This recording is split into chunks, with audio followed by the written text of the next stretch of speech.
All right. Good evening to those of you on the East Coast. Good afternoon to those of you on the West Coast. I'm your host, Brandon Troy, host and co creator of Movers and Shakers Unlimited. And thanks so much for joining us. As I said, this evening for some of you, this afternoon for others, and wherever you are, checking out our show that's happening live right now.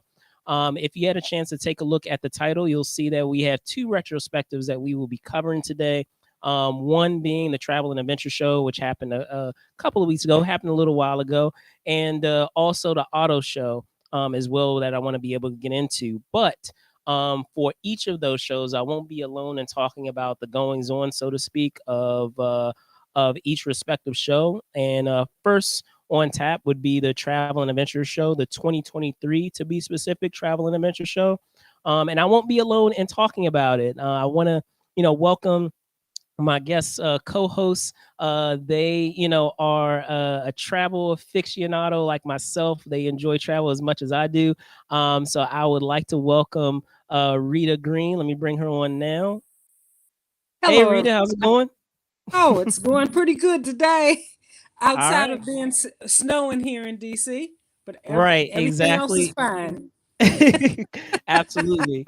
So let's hit the ground running, shall we? I'll, just to put up some info for those of you that may not be familiar, with the Travel and Adventure Show, and I'm gonna put it up here now. But if you guys aren't familiar with the show, it's actually been around for over 18 years or so. It's hard to believe that it's been that long. I've only been going to a couple of shows myself. However, they have it across various cities where the show travels various cities, but the purpose and the idea behind it is the same. It's produced by a Unicom LLC, which is a leading trade show organizer, and is managed by over it's managed by a team with over 150 years of industry experience. Was originally founded as the Adventures in Travel Expos.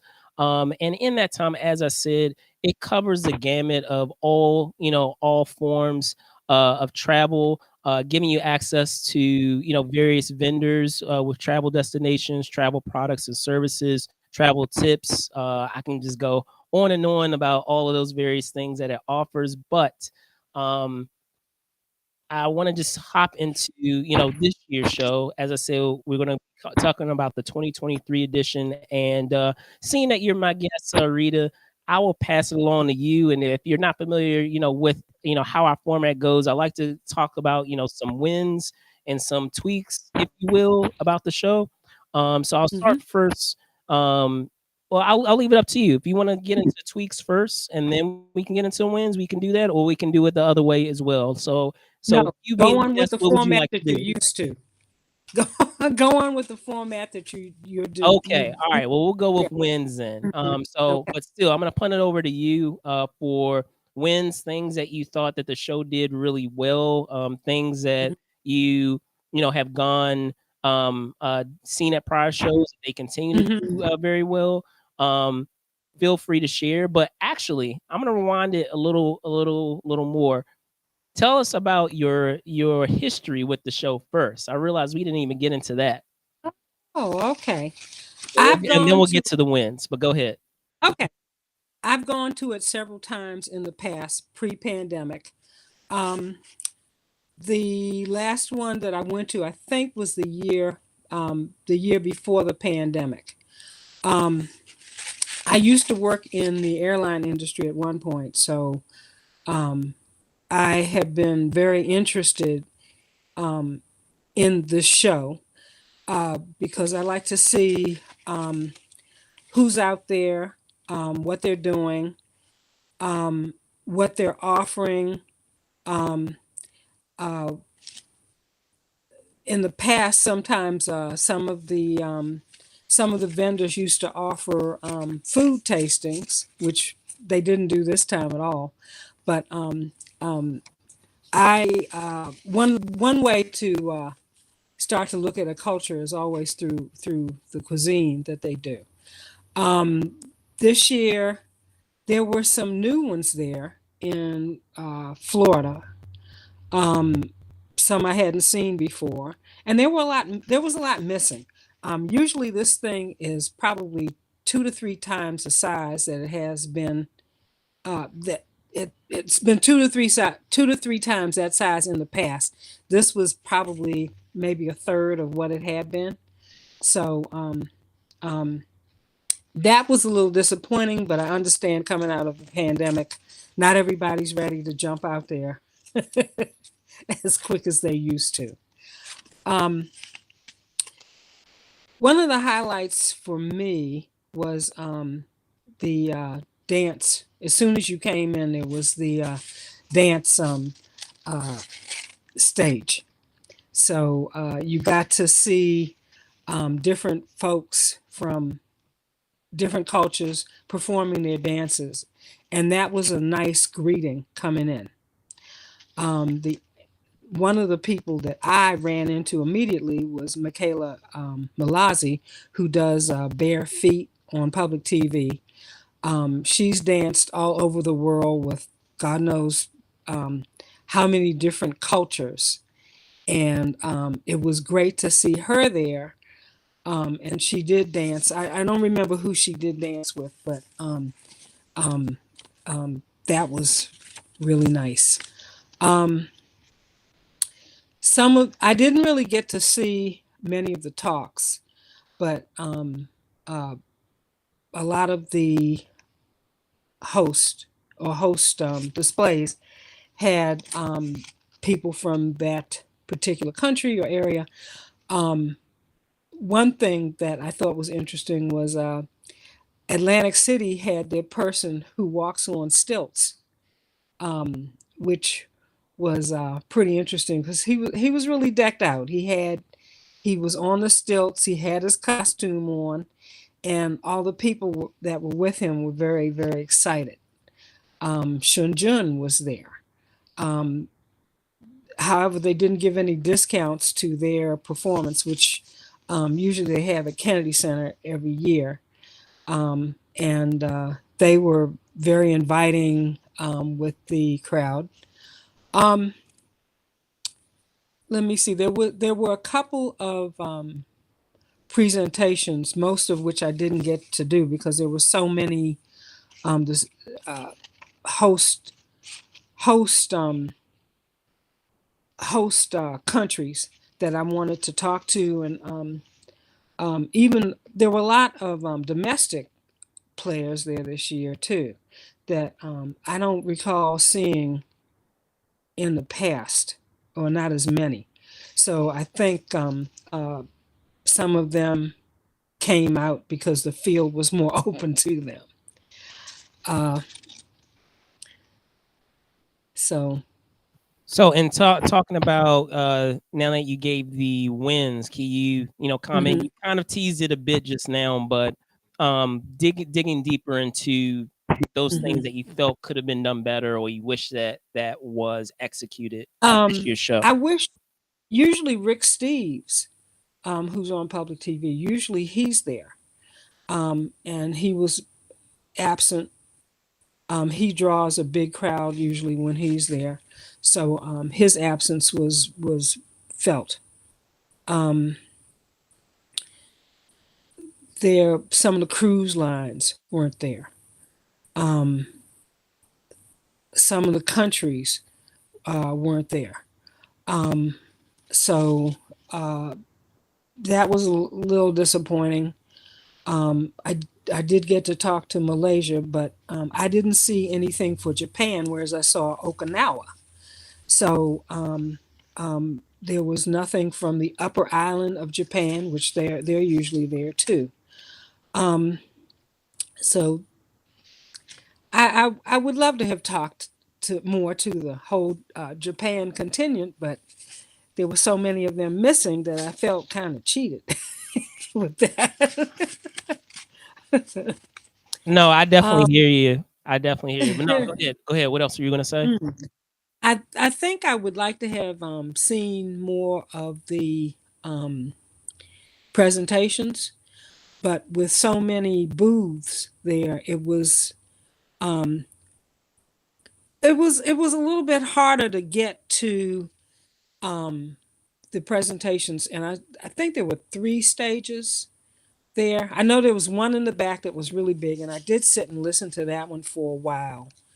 Um, but I think I ended up sitting there maybe 10 minutes.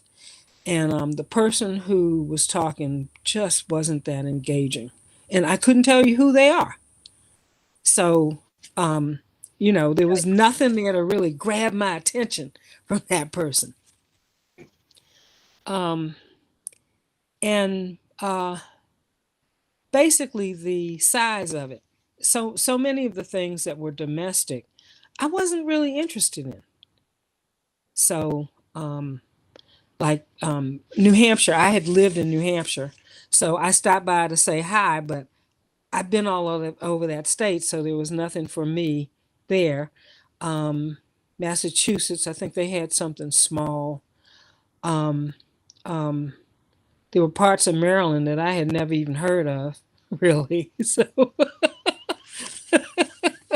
that I'm not sure they would have been at something, um, of this magnitude had it not been so many other host countries were missing.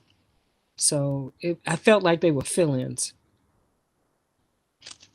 No, I definitely hear you. And let me rewind a bit and talk about my history. You've been going far longer than me, which I'm glad I actually had you, talk, uh, uh, discuss your history with the show before I did.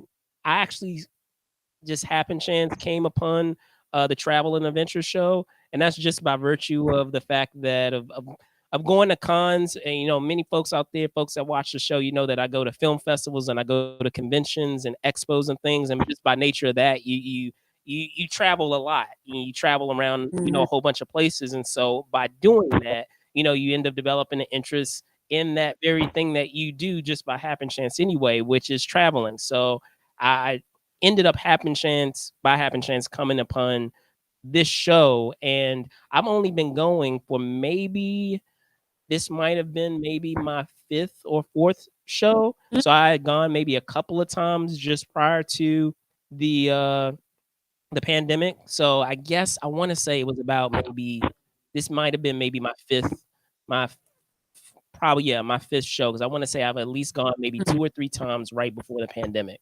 Mhm. So, Mhm. matter of fact, funny thing, right before the pandemic hit and right before they started shutting everything down, this was actually my very last show right before the pandemic started. Because I remember going to the 2020 show and people were all abuzz about what was happening, across the world with this thing called COVID that we now Mhm. know. Um, Yeah. so with that with all of that in mind, and in that time, I've met some terrific people. Shout out to the publicity team that I've become really tight with the show. Shout out to Jill Collins, who has been doing the publicity for the show. She's awesome. And she does publicity for tons of other shows. She, specializes in a lot of shows. If you guys don't know her and her PR firm, a lot of shows that deal with cooking, not just with travel. So she's awesome.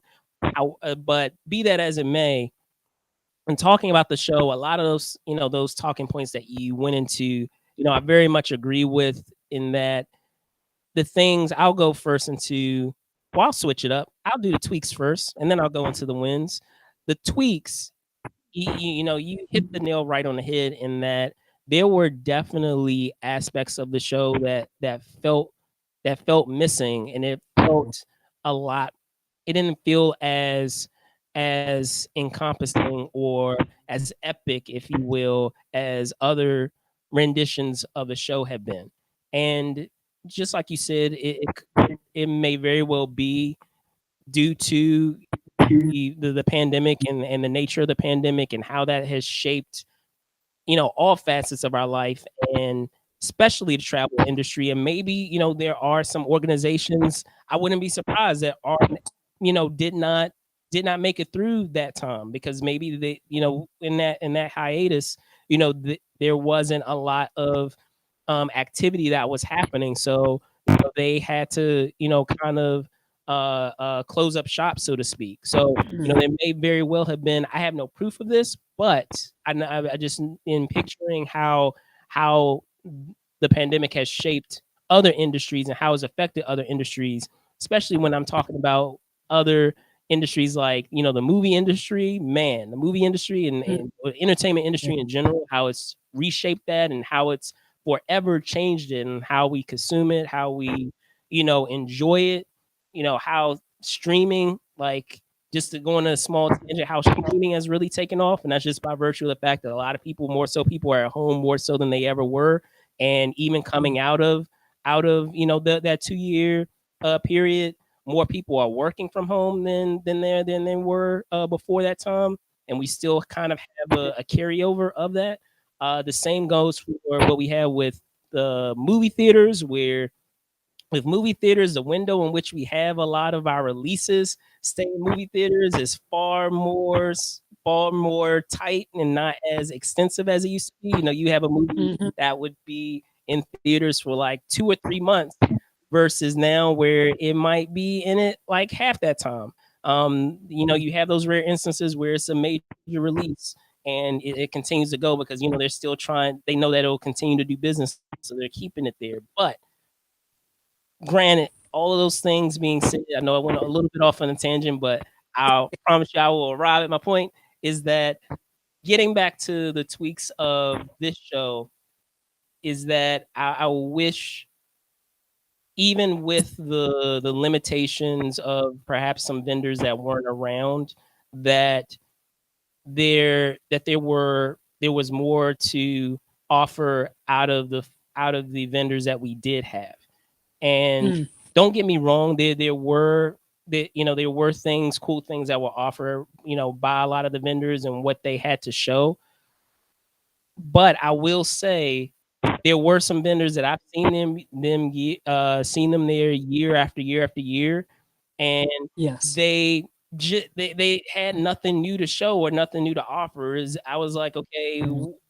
I don't mean any harm. Like, why are you here if there's not anything new that you are have on display or something new that you are showing to attendees of the show?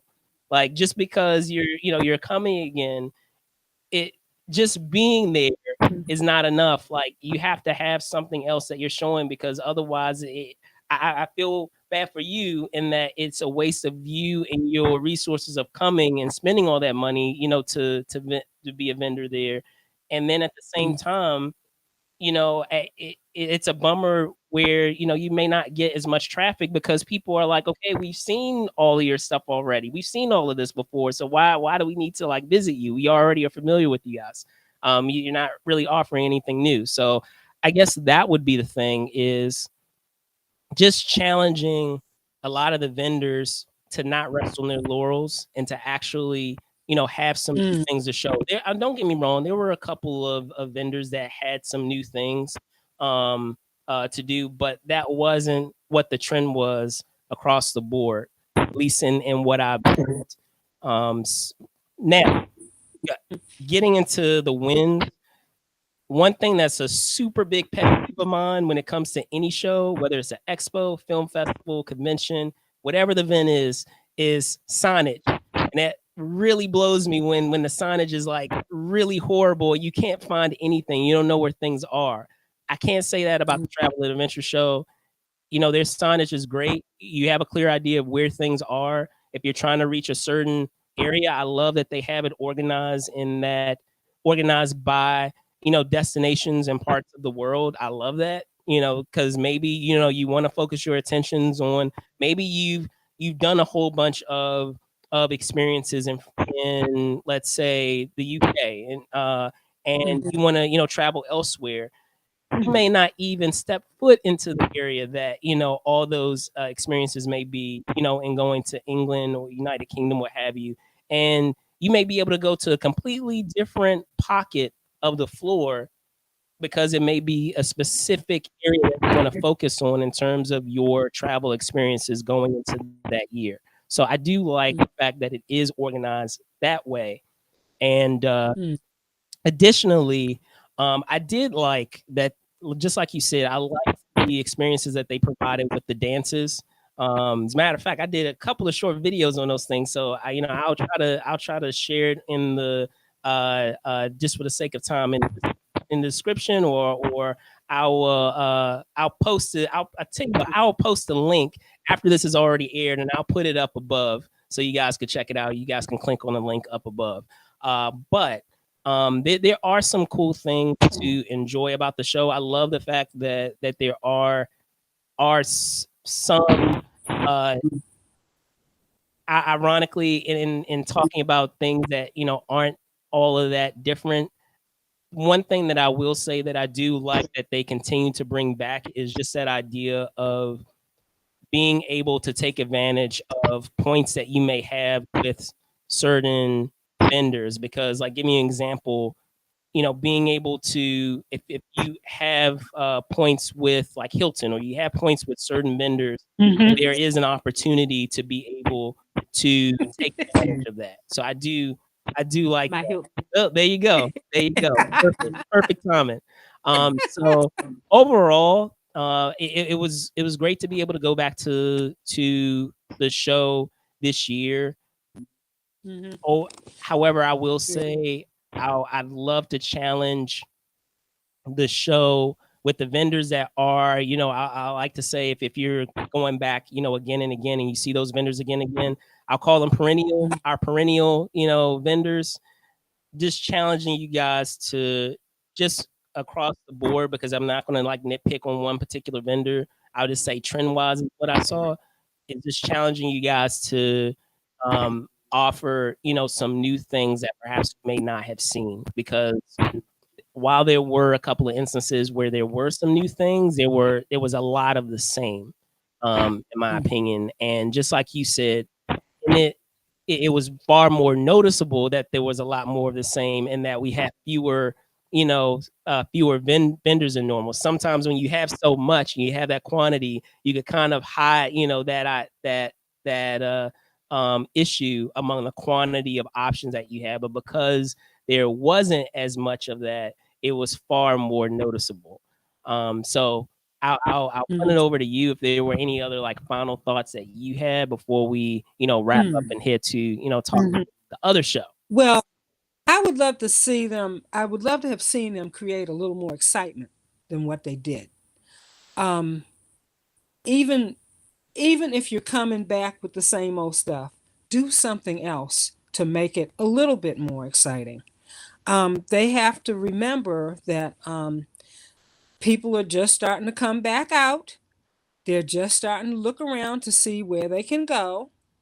And you do have to, or in my opinion, you do need to create a little more excitement about why you should come to my place now, as opposed to what Agreed. it was like 4 years ago.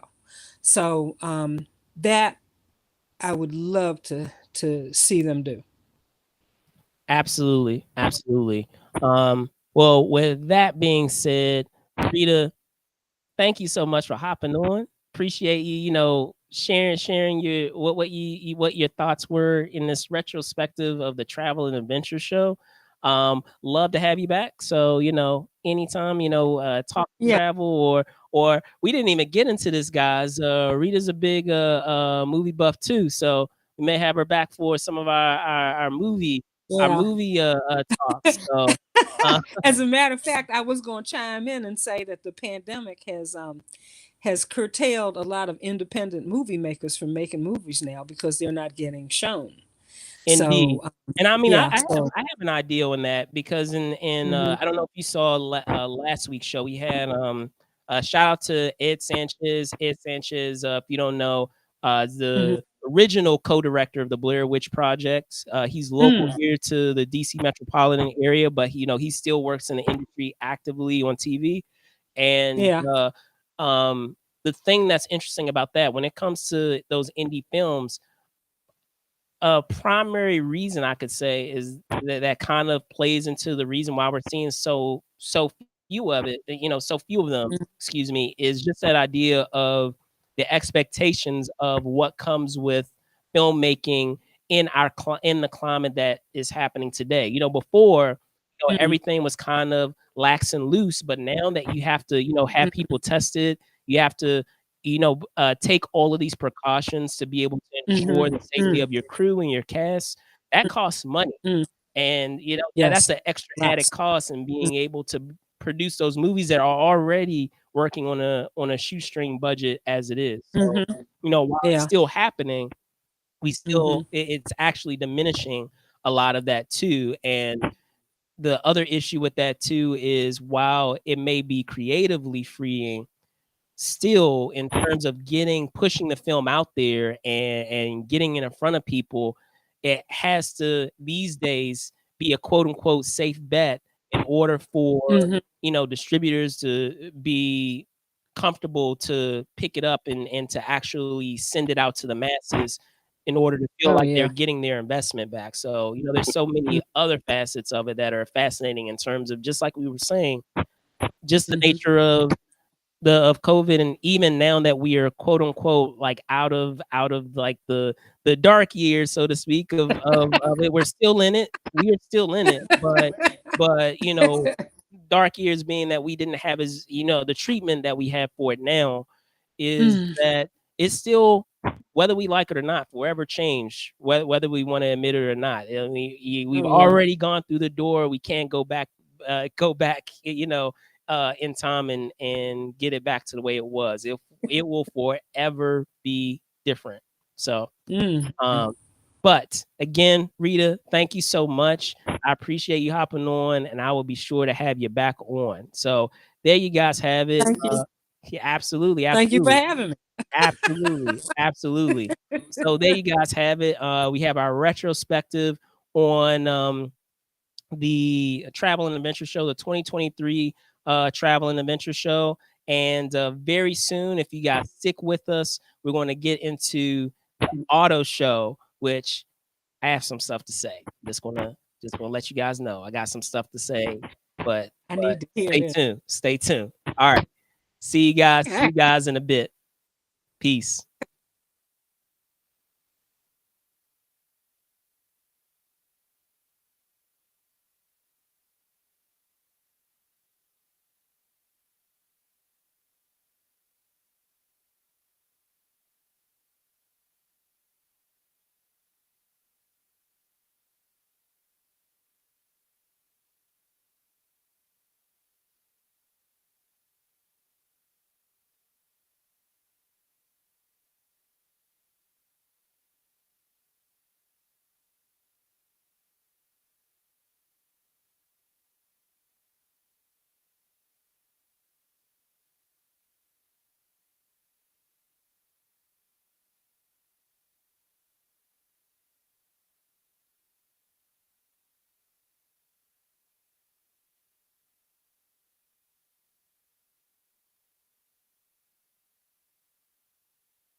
Thank you guys so much for waiting. We will be on momentarily with our guest hosts. I want to be able to introduce them on as we talk about the 2023 Washington Auto Show.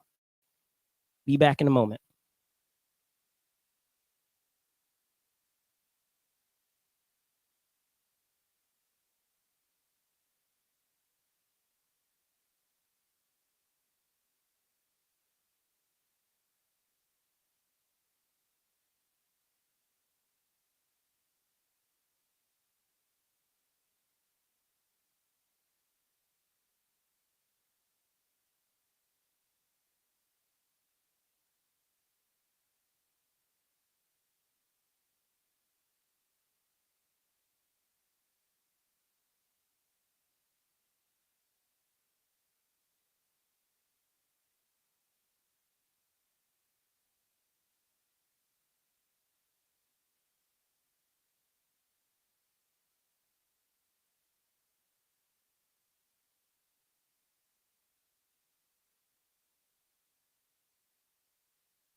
All right, guys. Guess what? It looks like we are good to go. It looks like I have my guests on tap for you guys. Give me 1 second while I bring them on. So as I said, we were just talking the 2023 Travel and Adventure Show, and we going to dive into the Washington Auto Show 2023 edition, if you will. Now, gentlemen that I'm about to bring on here, good friend of mine. We go way back. However, they are way deeper into cars than I am, which is why I wanted to bring them on the show. Felt that it would be a good dynamic of someone who's more casual versus someone who is more passionate about it. It is my pleasure to welcome Jason Edmonds, JE. Let me bring him on now. Give 1 second. JE, what's going on, man? How you doing? Hey, Brandon, I'm doing well, man. Thanks for the introduction. Absolutely, absolutely. So, as I said, I wanted to be able to hop right into this. I was talking to Rita, just a moment ago. Rita, shout out to you. She was just on talking the travel and adventure show with us. And I wanted to dig into this show, man, because I think we had talked about it a little bit, offline. And I'll be honest with you, I was really trying to figure out, how I was going to approach this, how I was going to dive into this because I had to let it gestate a little bit, man. I know it's been a minute. That's why we call it our retrospective. It's been a minute since the show, but I had to let it gestate a little bit because I haven't been to the event, the auto show in a while. I'll be honest. Like I want to say the last time I went was maybe 2 or 3 years before the pandemic started. And coming back to the show, like, which is why I was kind of like thrown back, is that I'll be honest, I was a little underwhelmed with what the show, had to offer. But before I dive into those points, can you talk a little bit about, your history with the show, and how long you've been, perhaps, and some things that you have enjoyed. So we'll talk about the history first, at least with you, and then if you want, we can get into the wins, things that you thought, that were done well, and then you could dive right into the things that you pitched you need to be improved upon. So I'll punt it over to you. Okay, thanks. Yeah, so I've been going to the auto show since I've been a kid, so it's always been an experience for me. My dad would take me, my godfather would take me, would go with my uncles, and I always had fun. But as an adult and more of a car enthusiast, I got to appreciate the auto show for what it is and what it offers as an adult. And I soon had my own child, so I was taking my son to the auto show since he was an infant, and it's been like a recurring thing up into the pandemic. But I noticed before the pandemic happened and the last pre-pandemic auto show, which was early 2020, that the quality and the number of automakers that were present at the auto show began to dwindle. Um, and these are things that happen. And I thought it was a fluke year, but this year there were significantly less brands. There was way more dead space within the auto show, whereas in prior years there was like basically no space for anything else. They filled the whole convention center, lower level and upper level, with all the automakers and all the interactive displays and all of the things you can do. And there were three levels in 2020, whereas in 2023, this year in January 2023, there were only two levels, and those two levels were laughably empty. It was kind of crazy how they didn't have, like, for instance, Jeep would have a driving experience where you get to ride along with the driver, and they show you all the capabilities of the car and how it can traverse different terrain. Or they would have an EV vehicle where, like, Audi, for instance, had an EV. I think it was the e-tron some years prior. I believe it was the 2020 auto show before the pandemic, and you got again to ride along in the revolutionary EV and see how it maneuvered around the corners. And unfortunately, this auto show lacked in a lot of those things. Notably, most of the European automakers weren't present. The Mercedes, the BMW, the Porsche, I think the whole Volkswagen group was missing from the auto show, and that's a huge market for, especially in this area. Those are huge. That's a huge market. Even GMC was missing from the auto show. Like, GMC is an American brand. You would think they would be there, and they weren't. The best part of the entire auto show, in my opinion, was the Jeep display, because Jeep was represented well and they had good cars and they showed the robustness of their cars. But it was laughably inadequate, Brandon, and I don't even like. I didn't even bother taking my son this year. That's how bad it was. He asked me if we were going, and I said no, because I went by myself prior just to fill it out, and it wasn't worth the $12 admission. I wanted Wow. my money back. I wanted my money back. Not even lying. Not even lying. All right, so I'll go into my history. Kind of similar, and then I was talking about it just prior at the top of this show about the travel and adventure show. I I would say maybe I've been going to the auto show just slightly longer, about 6 years or so, and I as I said, I had stopped going maybe a couple of years just before the pandemic started, and when I was going, like, and I this is I'll hop right into the wins, like, or I won't hop into the wins yet. Uh Going into the history is there were some cool things that the show, did, and I know this kind of seems like a shallow thing, but I'll touch on it because it's still something that was noticeable when I get into the things that I feel needed to be tweaked. Is they had when before the pandemic started, and when they had those initial days. So if you go as a media person, or as a, a customer who is a, a high guess you can call it high roller, someone who typically buys a lot of those, vehicles that are, 6 7 figures. A lot of times, like, the show will go all out in terms of what they did on those initial days before the official open of the show. So, like, they would have an opportunity, just like you were saying, of seeing a lot of more of the sports cars. There was a lot more real estate, so to speak, that was used in order to highlight a lot of those cars. They, believe it or not, they also, like, really made it almost like, I don't know how to explain it, but they normally had like hors d'oeuvres and like all these other like crazy things to really like up the quality of the event and make it really seem like, it was an experience, to be able to witness these cars, witness these vehicles, whether you were driving them, test driving them or not. They tried to make it an experience.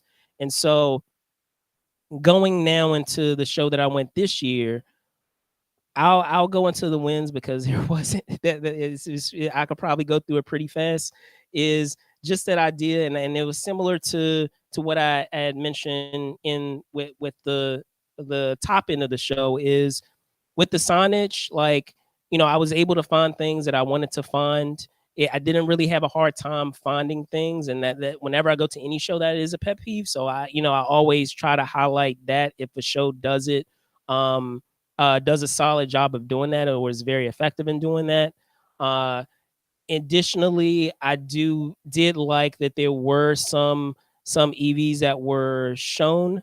I did like that there were some retro cars that were shown. I always appreciate, even though we're showing things that we may see going forward or things that are presently available, it's always good, cool to journey back to the past and see, what came before. So I did like, what was demonstrated in that regard.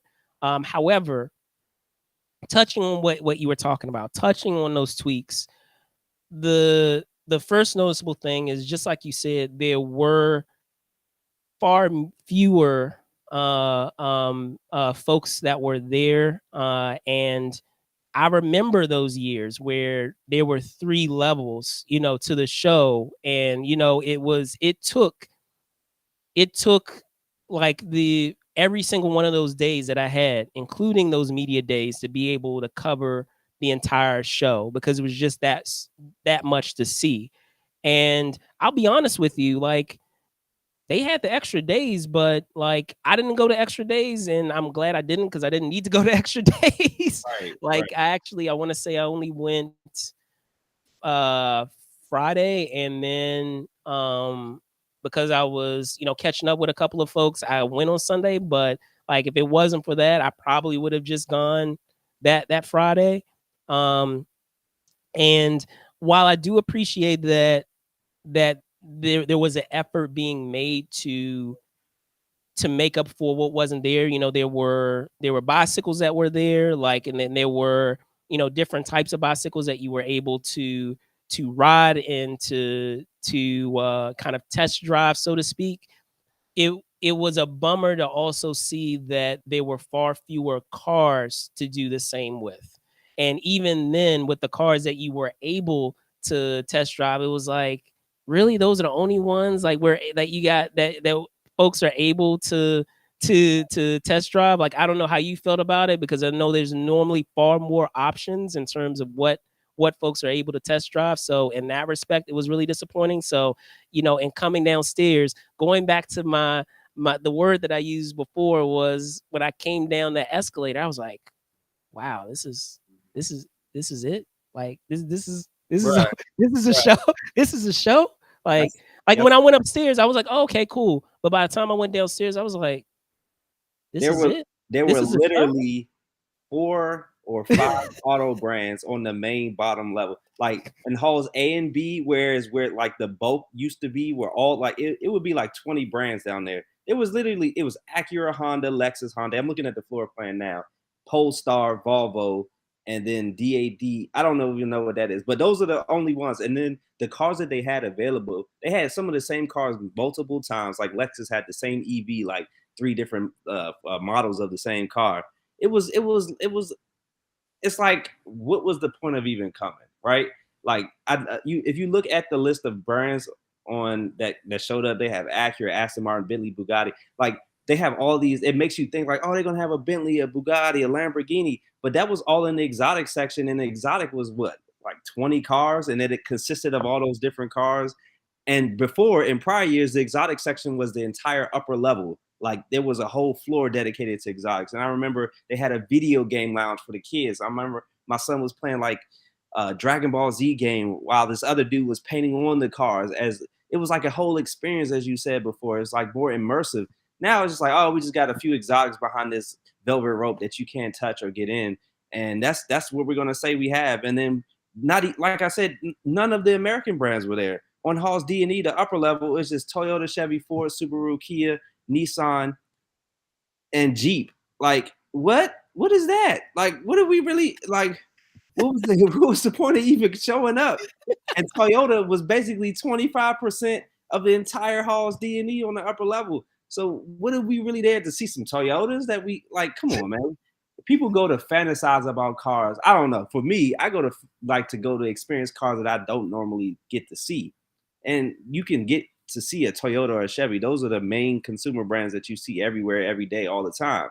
Like, those are normal everyday cars. I want to. Agreed. So why?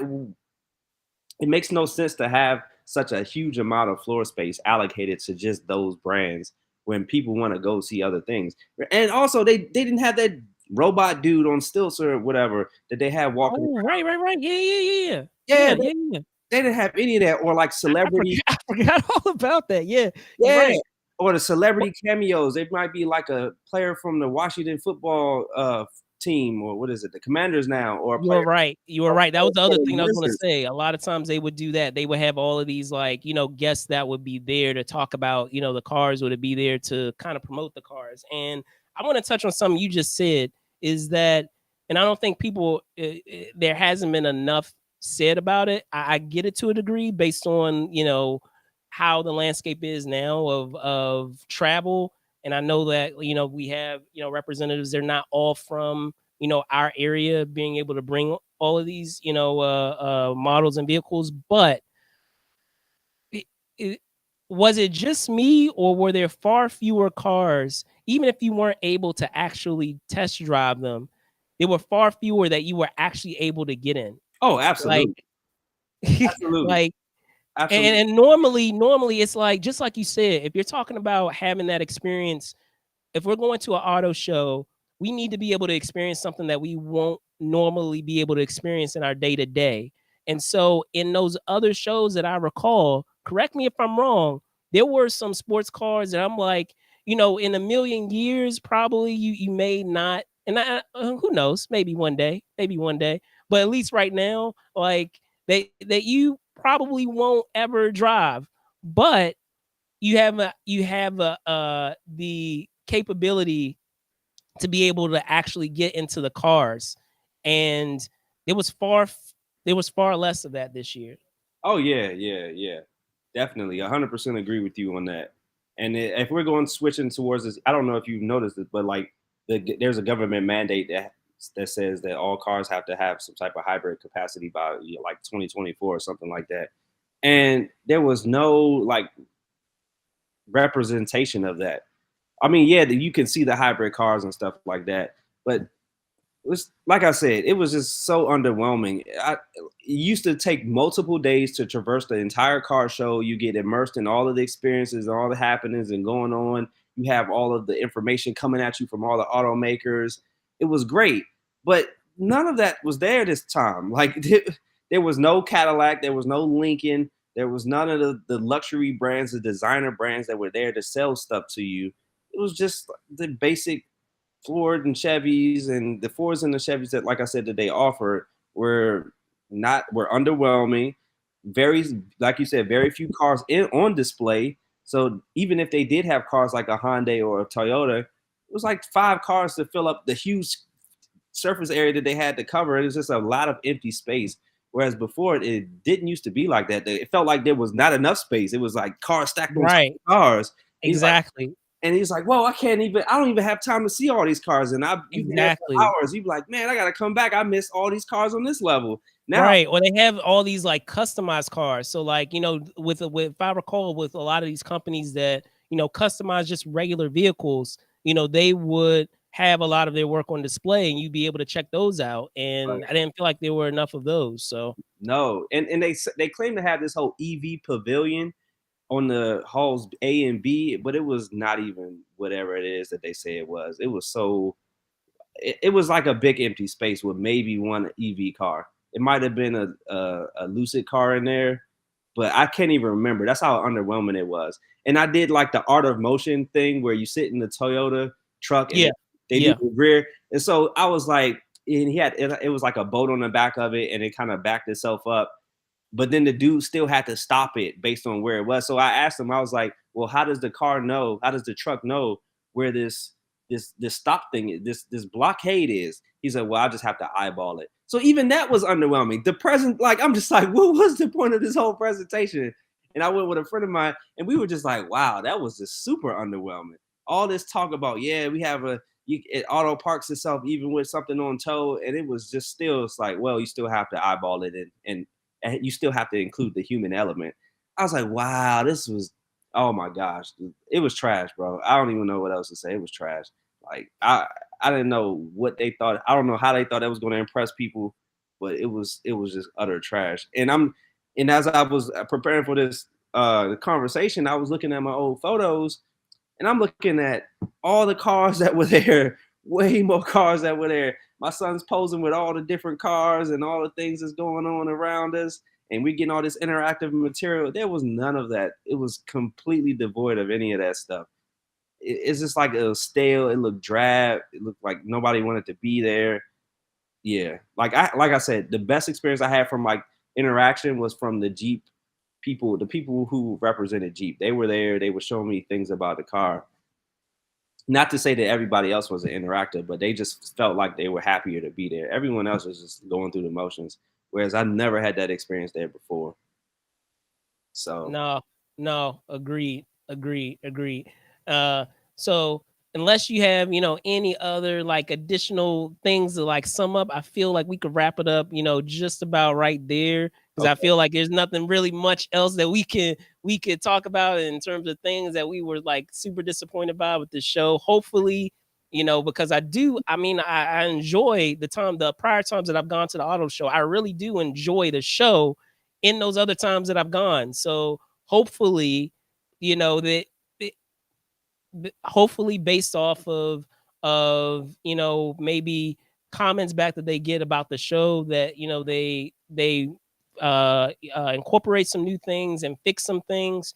Of course, just as I was talking about the travel adventure show prior, I understand that just by nature of the climate that we live in, sometimes you're going to have vendors who are not willing to take that leap and do that. I get that, but still, like, can we get back to, with this show, having it be just as I said, just as you commented on the other things that you remember as a kid, taking your own son, making it an experience. So like really getting and digging deep and trying to figure out creative ways to make it an experience.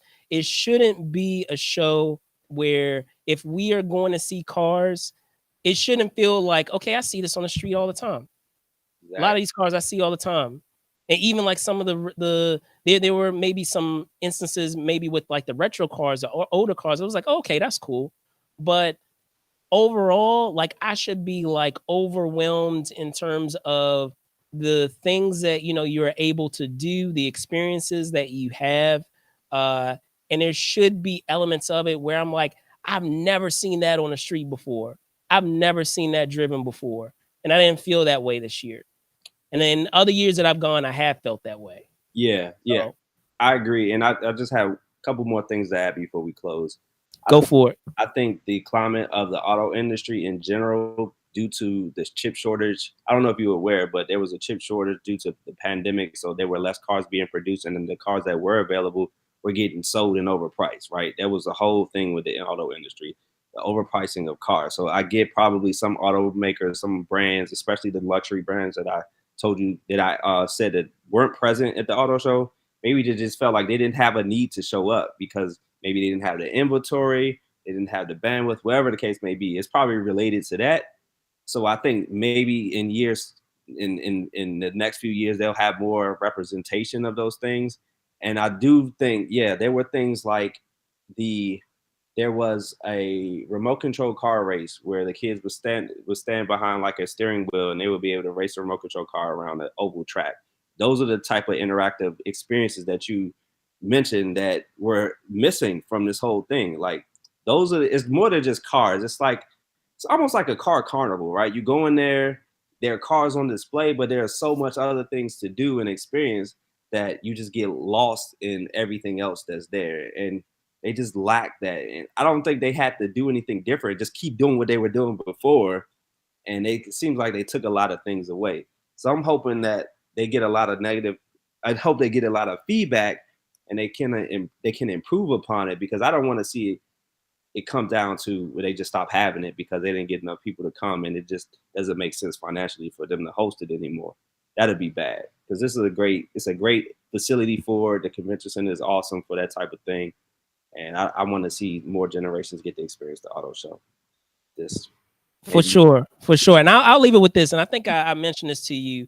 You know that the car show is underwhelming when you go to, and this is a shout out to CES. If you guys don't know, Consumer Electronics Show. Consumer Electronics Show covers, if you guys aren't aware, covers all aspects of technology, all industries, automotive, automotive industry included. And when their what they had to show out of that industry is better than the auto show, that's a problem. That's really a problem when they're not even focused on the automotive industry. That's just like one small pocket of what they do. And in that small pocket, it was better than this year's auto show. So yeah, like to give you kind of, because I enjoy, if you guys know, I enjoy comic books. If we're picturing superheroes, right? And we're picturing like the CES being Superman, and the automotive show, the Washington Auto Show being the Flash.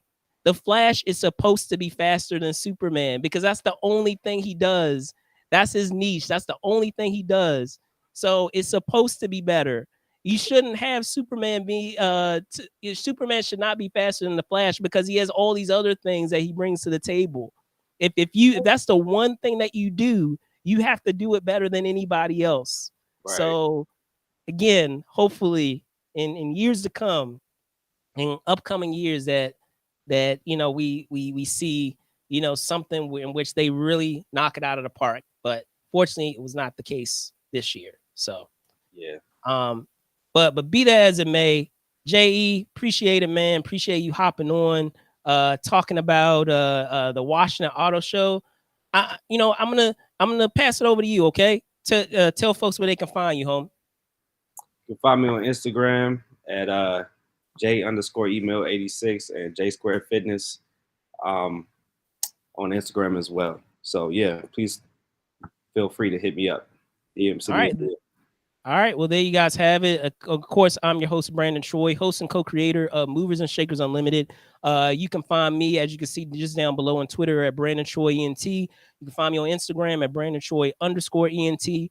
Thank you guys so much for watching. Be safe out there. And I'll see you guys soon. Make sure you keep it locked tomorrow. As you know, every Sunday we get into our review with my other team members, Josh and Chris, aka Cap, as they get into the latest episode of Bacard. So hope you guys stick around for that tomorrow. Otherwise, catch you later. Peace. See ya.